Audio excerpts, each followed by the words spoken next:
Y ahí está, ¿no? Ahí está un paciente protegiéndose y el otro pues protegiéndose, digamos, con el brazo cerrado, ¿no? En aducción y el otro con extensión, ¿no? Y casi siempre pues caen de una altura, de una de las escaleras, etcétera, hacia atrás, ¿no? Entonces hacen esto, hacia atrás, y ahí se luxan hacia adelante siempre. Acá tenemos, por ejemplo, bueno, en este caso ya fracturas, ¿no? A veces se asocian también fractura y luxación. Por ejemplo, ¿qué pasa si un paciente sale cayéndose y se luxa el húmero hacia anterior? ¿Qué va a pasar con las inserciones musculares del troquíter? ¿Qué pasará? ¿Se romperán, sí o no? Se romperán. Acuérdense que está el supraespinoso que está agarrándolo de arriba. Y si el húmero sale, usualmente se va un poquito, se va un poco hacia abajo, ¿no? Sale y se va un poquito hacia abajo. Entonces, lo más frecuente es que haya abulsión del troquíter. Entonces, eso quiere decir que se ha roto la zona del troquíter, ¿no? De inserción muscular del supraespinoso cuando hay una luxación anterior. Abulsión de tratamiento quirúrgico, ¿no? Tratamiento quirúrgico.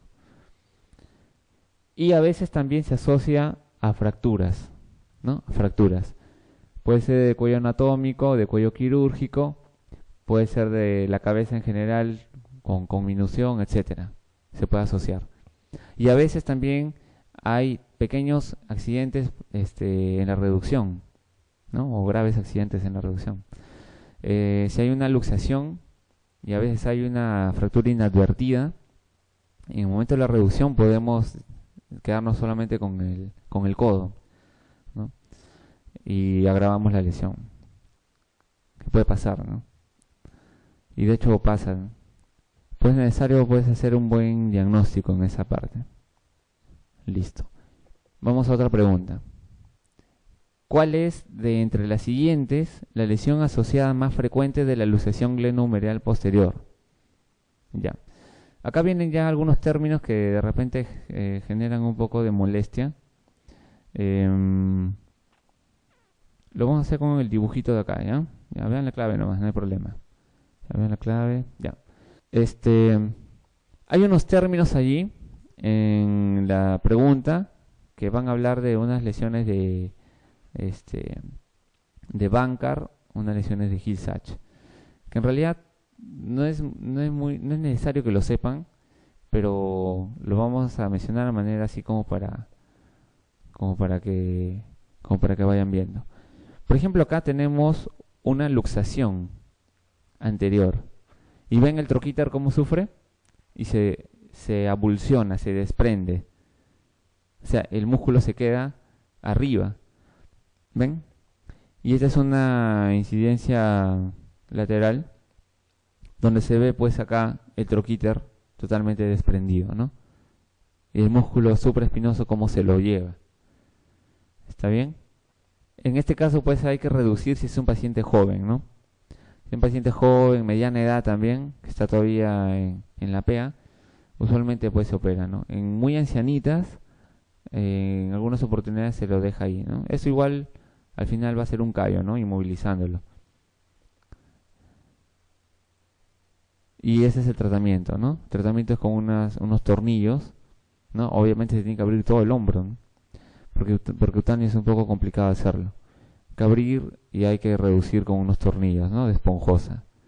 En este caso, ¿no? De esponjosa. Este es un hueso, la cabeza de hueso esponjoso. O solamente con un tornillo.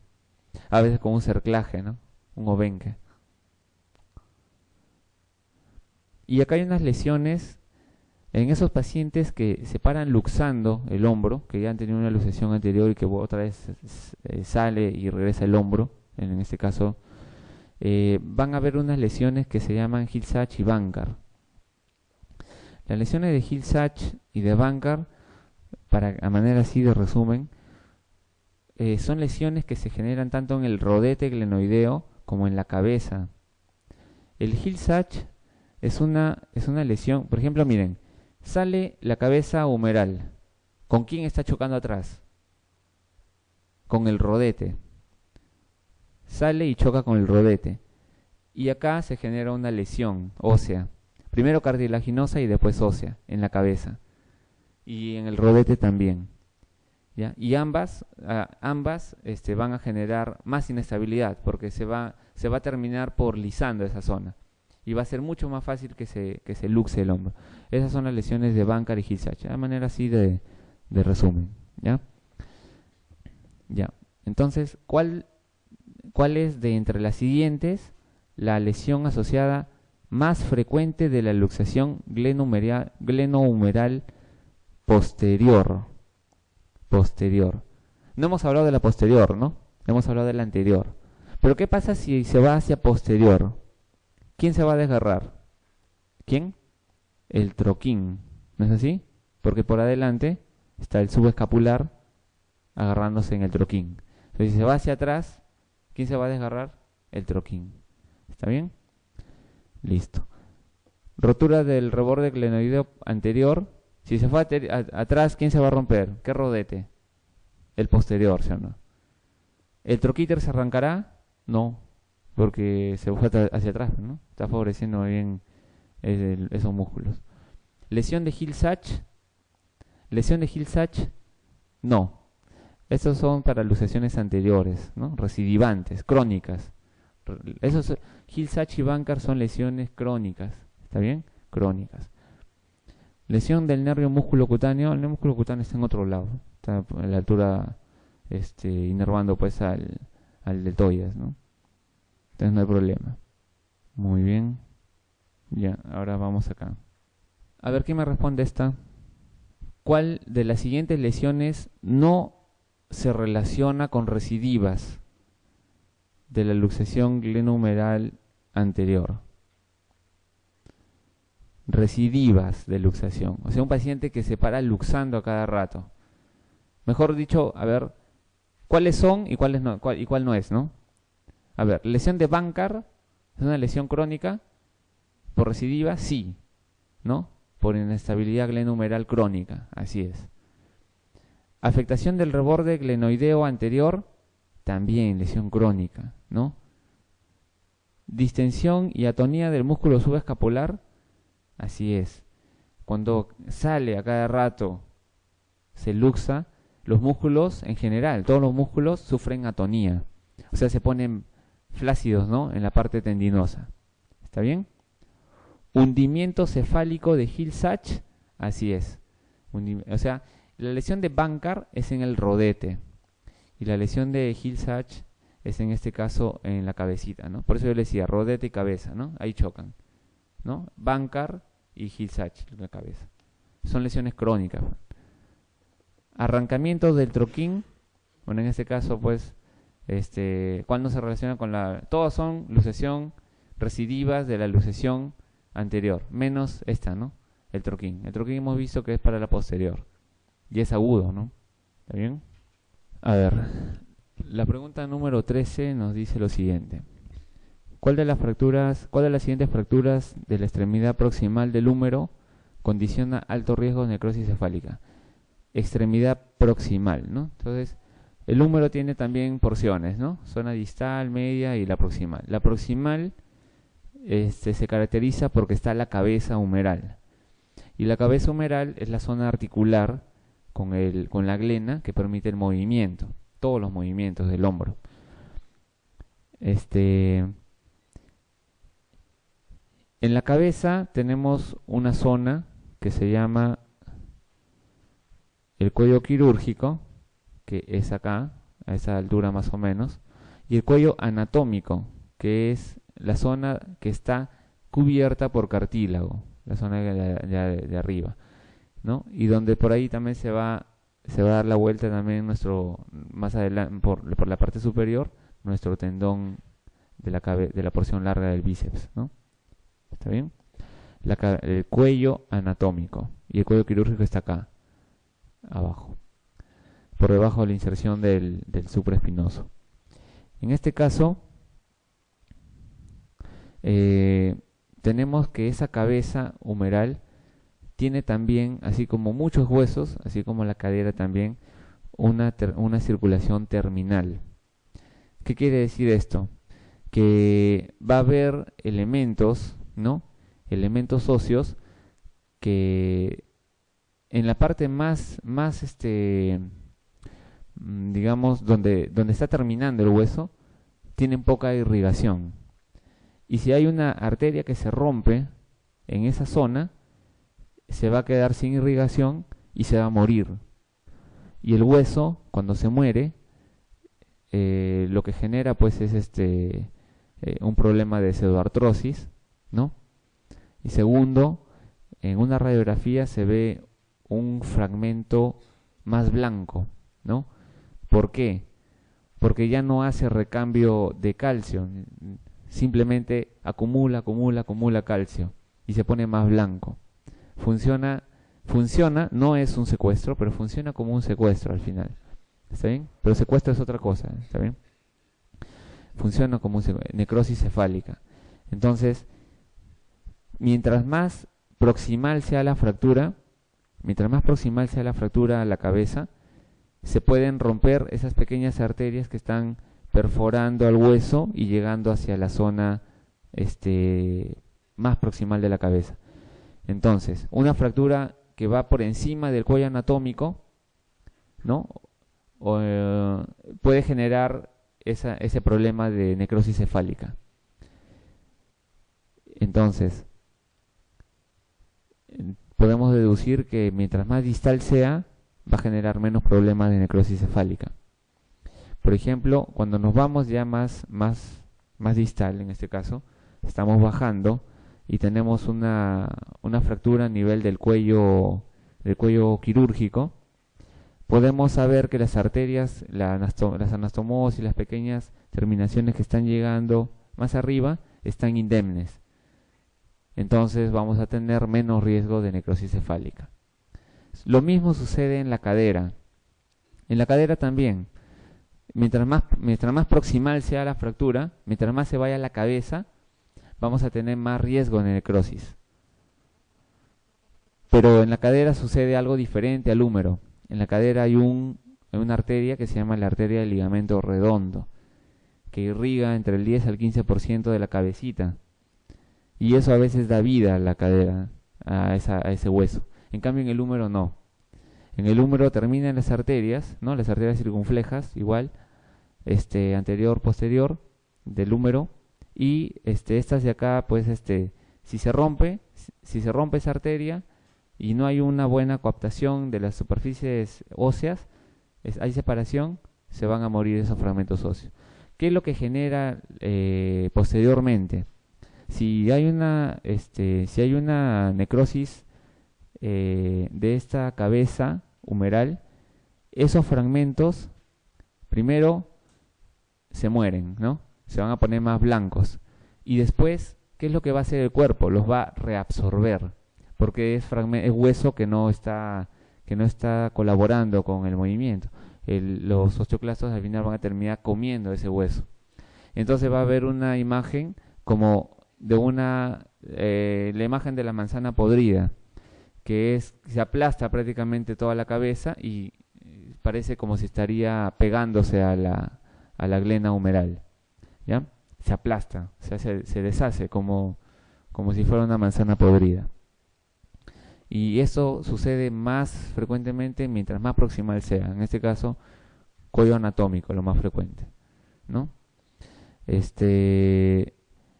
¿Qué otra fractura también puede generar esto? Una fractura conminuta.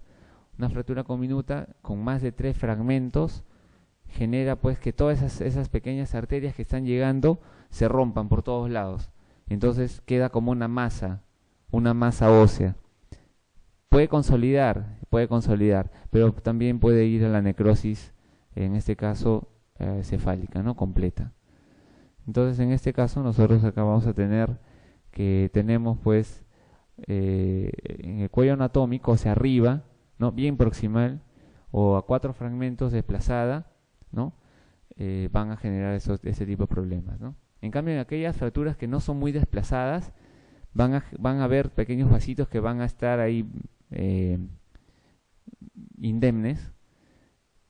E inclusive también cuando hay buena coaptación, en este caso de los fragmentos óseos, la misma circulación, a pesar que los vasos no están indemnes, van a permitir que haya un circuito de intercambio. Con tal que haya un circuito de intercambio, ese hueso va a vivir. Pero si está desplazada, no. Entonces, en estos casos, pues, hay que actuar en realidad muy rápido, ¿no? Para poder reducir anatómicamente, ¿no? Ahora, el caso del cuello anatómico es mucho más complicado, ¿no? En 4 fragmentos también, porque la conminución genera que sea muy difícil armar la fractura, ¿no? Dado que los elementos que usualmente usamos para armar la fractura son elementos grandes, ¿no? No son elementos de microscopio para poder armar esto.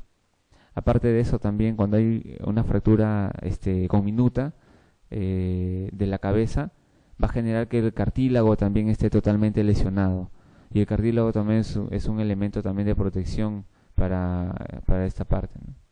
Acá, por ejemplo, tenemos una fractura de la cabeza humeral, ¿no? Como ustedes pueden ver, a pesar que esta fractura tiene un fragmento en la zona cefálica bien proximal, en la zona del cuello anatómico, también hay una fractura hasta el cuello quirúrgico, ¿no? Es un trazo un poco extenso, ¿no? Cuello quirúrgico aquí y se ha ido hacia la zona proximal. En este caso se toma una radiografía posteriormente y se va a ver que hay una destrucción de toda la cabeza, como si se hubiera aplastado. Entonces esto de acá es la necrosis, en este caso cefálica, ¿no? Y acá tenemos pues la distribución de los fragmentos, ¿no? Tenemos acá, miren, acá este fragmentito es el troquíter que está arriba. Después tenemos un fragmento posterior. Esto pues, en realidad, si alguien puede contar los trazos, ¿no? Hay más pedacitos por acá, ¿no? Repartidos por atrás. Esta es una fractura conminuta de la cabeza humeral. Y mal pronóstico, ¿no? Tanto así que ahora, cuando hay ese tipo de fracturas, están recomendando prótesis de húmero. La que está dando mejores resultados es una prótesis que le llaman reversa, que es en vez de poner la bolita acá en el húmero, lo ponen acá en el otro lado, en la glena, y acá ponen solamente una copa, ¿no? Al revés de lo que debería ser, y va mucho mejor. Son las prótesis que actualmente están apareciendo, pero cuando es conminuto ya están recomendando prótesis actualmente. La mayoría de las fracturas de extremidad proximal humeral requieren. Acá me están hablando de extremidad proximal humeral. Cuando hablan así, usualmente se están refiriendo pues a cuál es la fractura más frecuente. ¿Está bien? En este caso, la fractura más frecuente, no es la de la cabeza humeral en cuello anatómico o en cabeza propiamente dicha. Las fracturas más frecuentes pues son las que están en cuello quirúrgico o por debajo del cuello quirúrgico. En todo caso, estas fracturas usualmente son poco desplazadas, poco rotadas, y la indicación en general es tratamiento incruento, ¿no? En general, porque es un hueso, es la zona, digamos, de límite entre hueso cortical y hueso esponjoso, y es una zona de rápida unión, van bastante bien. Entonces, en este caso, el tratamiento pues es funcional, ¿no? Funcional sin reducción. Se coloca solo un cabestrillo o un inmovilizador, ¿está bien? Esa es la indicación en general para este tipo de fracturas. Aquí tenemos, por ejemplo, otra forma, ¿no? Tratamiento ortopédico ya con reducción en este caso. Por ejemplo, hay un paciente con una fractura. Esto de acá se hace maniobra de reducción, ¿no?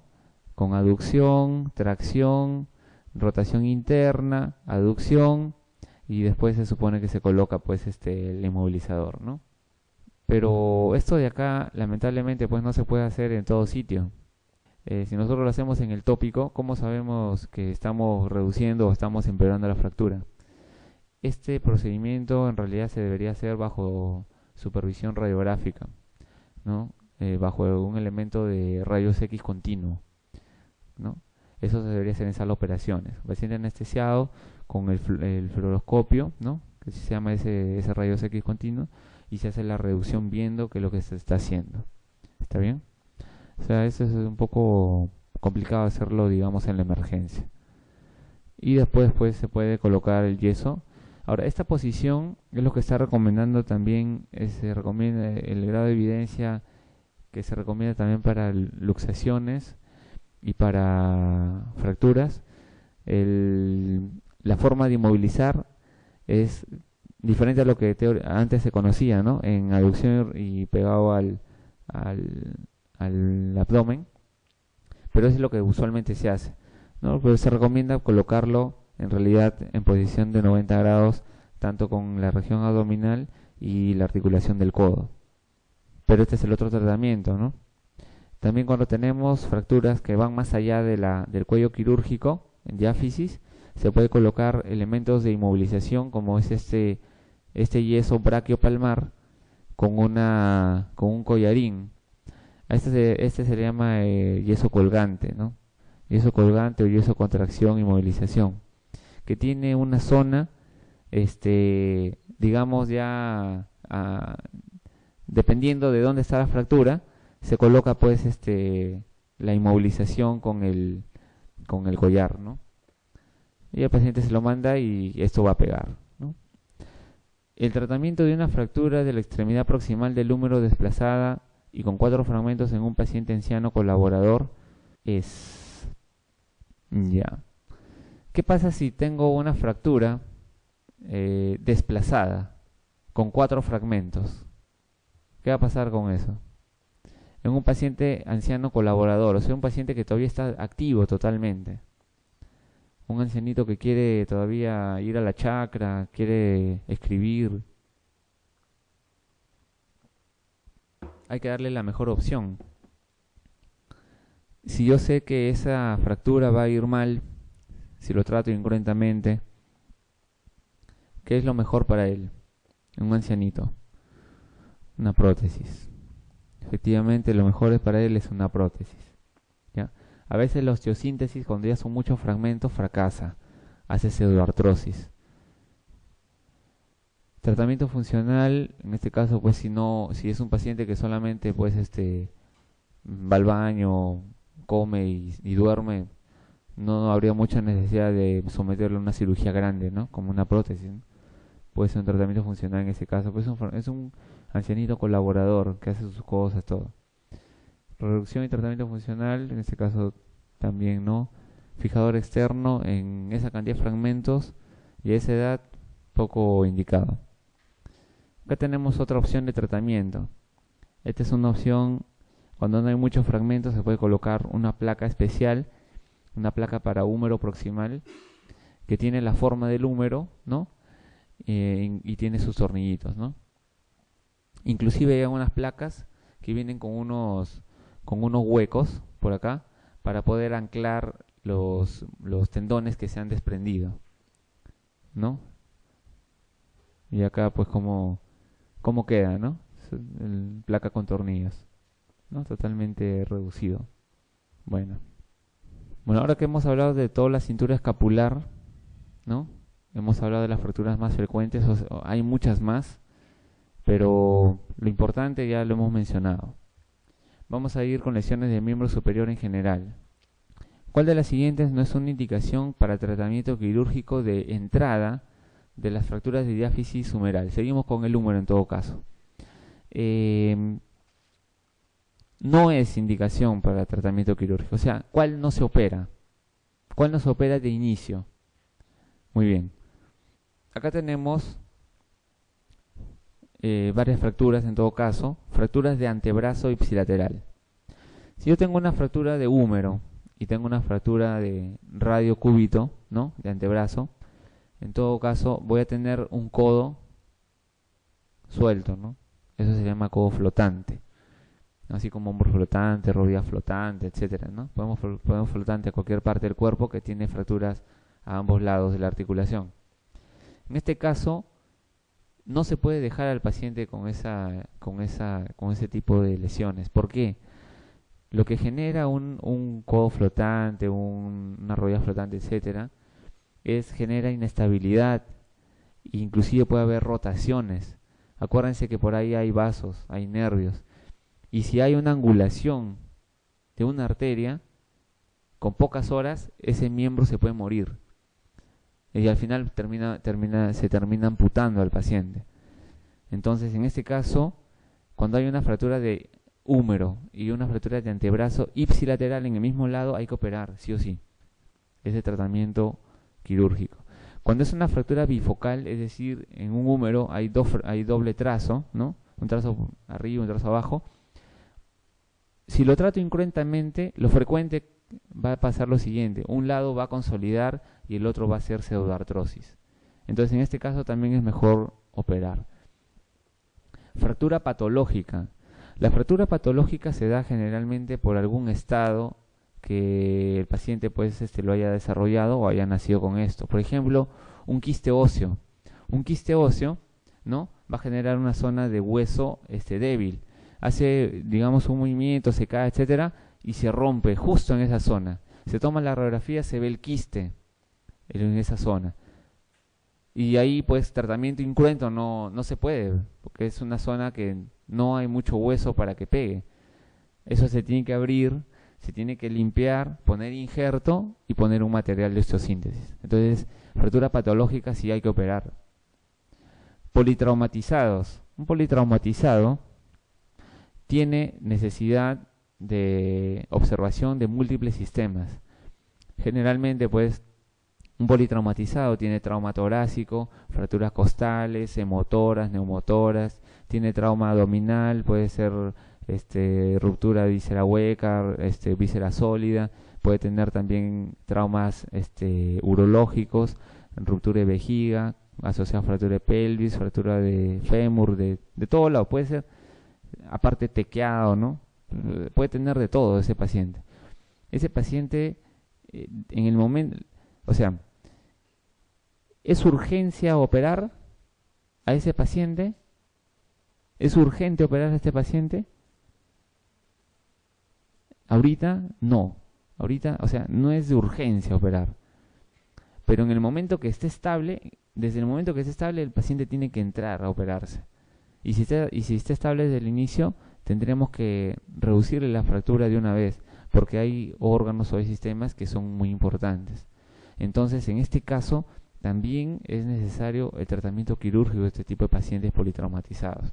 Son pacientes que son delicados y hay que darles la mejor opción rápidamente, ¿no? Pero a veces, como yo les digo, a veces llega la emergencia y en ese momento no se puede entrar, ¿no? Pero en el momento que se pueda, hay que hacerlo. Ahora, paresia del nervio radial. Y esa es pregunta de examen también. El húmero, pues, es un hueso largo, ¿no? Un hueso largo, ¿no? Y por detrás de acá, en el tercio inferior del húmero, hay una corredera. ¿Está bien? Para un nervio. ¿Está bien? Esa zona, en la zona posterior se encuentra el nervio radial. ¿Está bien? Y hace una impresión en la zona posterior, en la zona de tercio distal posterior. El nervio radial hace su corredera, hace su canal de torsión, le decimos nosotros. En ese canal de torsión pasa el nervio radial y en la parte del antebrazo, en el codo, se hace ya lateral. Entonces, una fractura de húmero puede aplastar ese nervio parcialmente.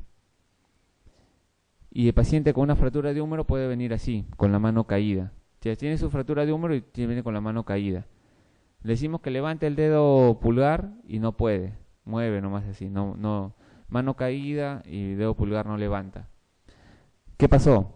Lesión del nervio radial. Pero acuérdense que las lesiones de los nervios son de 3 tipos, ¿no? puede ser una paresia, ¿no? Puede ser una axonotmesis o una aneurotmesis, ¿no?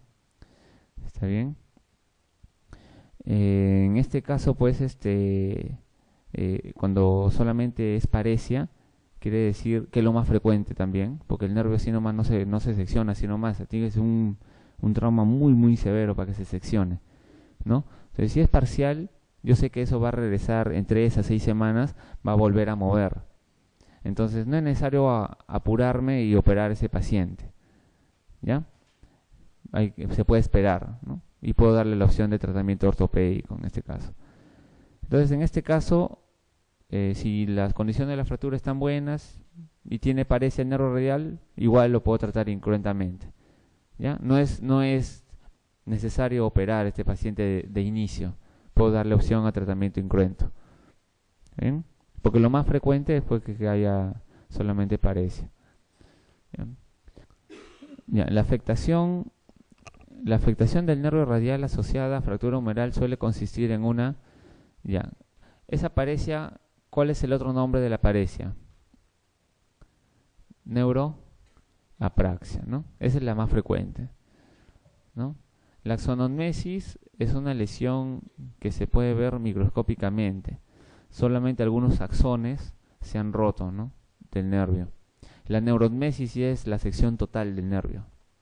Ahí sí ya, de todas maneras, quirúrgico al 100%.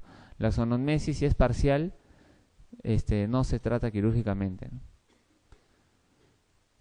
Una abulsión radicular alta, es terrible, pues, ¿no? Este es por arrancamiento prácticamente. Imagínense un paciente sacó el brazo, o un accidente de tránsito, salió por la ventana del brazo, arrancamiento, puede abulsionar en la parte radicular, ¿no?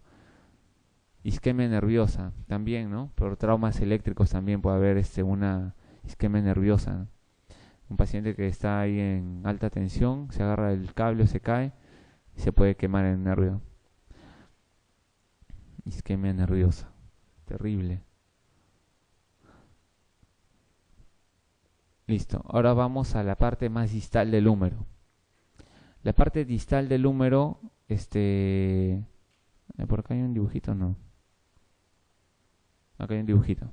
La parte más distal del húmero, tiene, digamos, una configuración especial.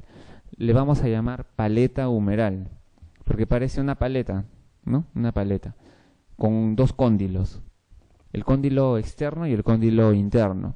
El cóndilo externo, que está asociado a la zona radial, al huesito radial, ¿no?, que está acá afuera, ¿no?, afuera. El cóndilo externo, ese es más prominente que el cóndilo interno y se llama epicóndilo, ¿no?, o cóndilo lateral. ¿Dónde está mi flecha? Que está. Cóndilo lateral. Y el cóndilo interno, que está por el otro lado, que no lo veo acá, se llama epitróclea o cóndilo medial, ¿no? Y está relacionado con el cúbito, ¿no? Y aparentemente es más prominente, ¿no?, porque está con poca piel, pero el más prominente es el lateral, el externo. Entonces, las fracturas supracondíleas están encima de estos dos cóndilos, del cóndilo medial y del cóndilo lateral, supracondíleas. Pero a veces esa fractura puede llegar hasta la articulación y puede ser supracondilia en T o supracondilia en Y, hasta la articulación, ¿ven? Entonces se va encima de los cóndilos y puede atravesar los cóndilos.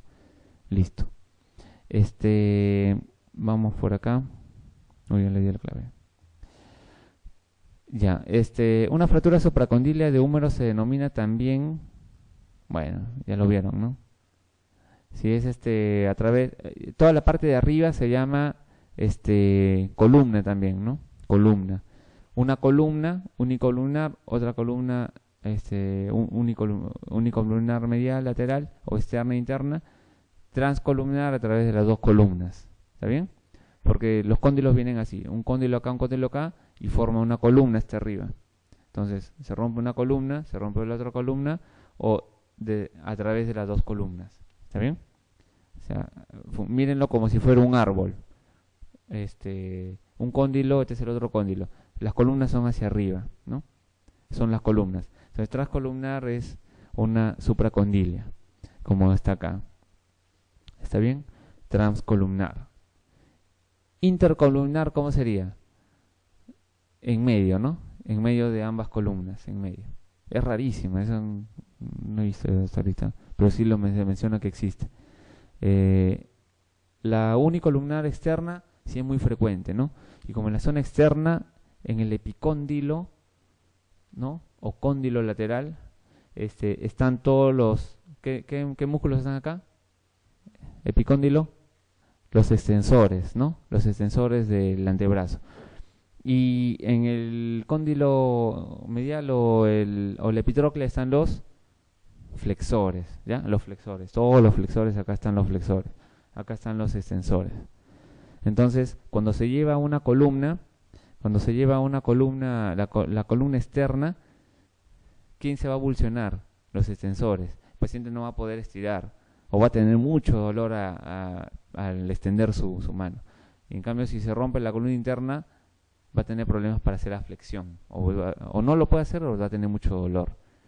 Tratamiento quirúrgico, no toditas estas de acá. Ya. Bueno, y las supracondilias son bastante frecuentes, ¿no? Más en niños. Es la fractura más frecuente del niño. ¿Ya? Se pregunta examen también. Es la más frecuente del niño. ¿Ya? Y lo más frecuente es que caigan en extensión. El paciente cae en extensión y ahí se rompe en esa zona de supracondilia. Y el niño usualmente cae en extensión también. Cae en extensión. El niño casi nunca junta para caerse. Eso ya es totalmente voluntario. Lo involuntario que hacemos es caer así, protegiéndonos. ¿Ya? Eso está ya determinado, ya. Así funcionamos. Ya. ¿Qué dice acá? Ya les dije, oye, ya, acá está esta pregunta, estaba acá, ya no importa. Ya, lo más frecuente es la supracondilia en extensión, ¿no? Esa es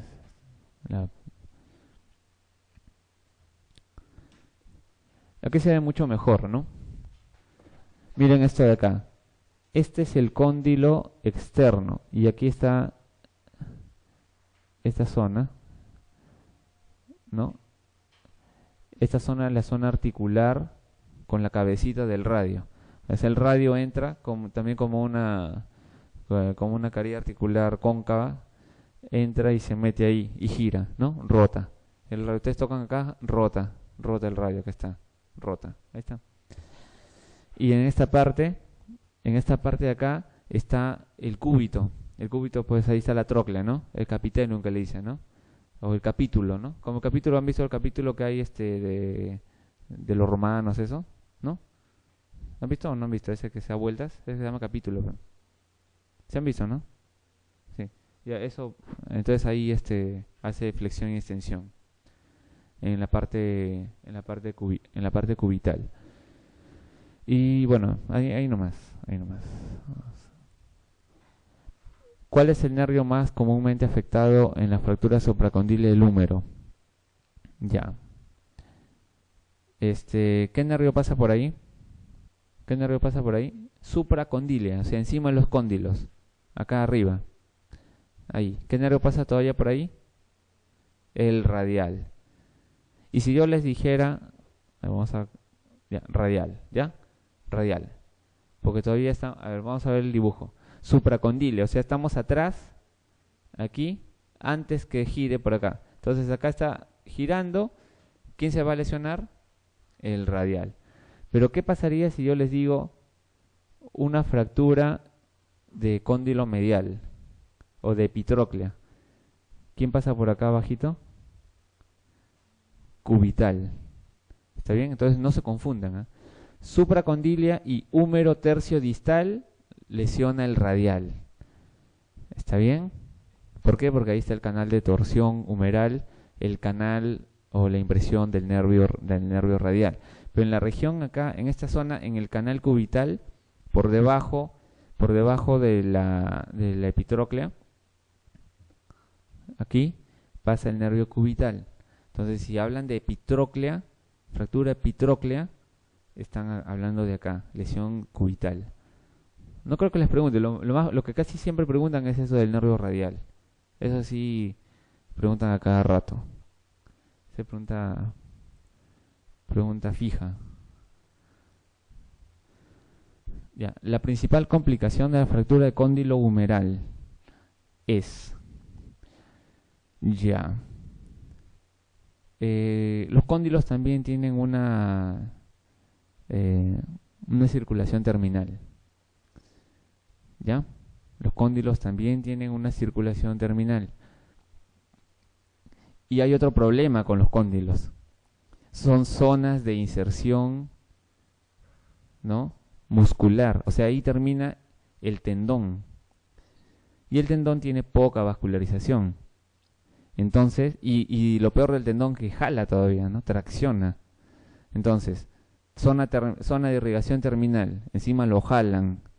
Y encima tiene poca vascularización también por la parte tendinosa, porque ni siquiera hay músculos encima. ¿Qué va a generar? Puede generar una necrosis ósea o una pseudoartrosis también. ¿Está bien? Puede generar pseudoartrosis. Pero lo más frecuente es que ese fragmentito pues se necrose, se pierde totalmente. Entonces acá lo más frecuente es que ese fragmentito se pierda, se lise totalmente después. Porque son fragmentos muy pequeños. En la fractura se ven pequeños fragmentitos nada más. Y si no se fija, se pierde. Y usualmente esto se fija con tornillos de esponjosa, ¿no? Se coloca un tornillito o 2 tornillitos y ya está. Y su yeso, para que no mueva. Porque si mueve, se pone su tornillito, comienza a mover, se puede soltar otra vez. Necrosis ósea. Y lo siguiente que puede pasar, si no se necrosa totalmente, puede haber una pseudoartrosis, ¿ya? Pero lo más frecuente es la necrosis ósea. Y es la complicación principal, ¿no? La más importante. Ya, si hay lesión de la epitróclea, ¿qué puede hacer? Fractura de epitróclea, lesión del nervio cubital. Ya, el nervio músculo cutáneo está más lejos, no le va a pasar nada. Y lesión de la arteria cubital. Bueno, también, ¿no? Cuando hay una fractura muy desplazada en la zona del cóndilo medial, también puede lesionar la arteria, ¿no? Pero es más raro. Más raro.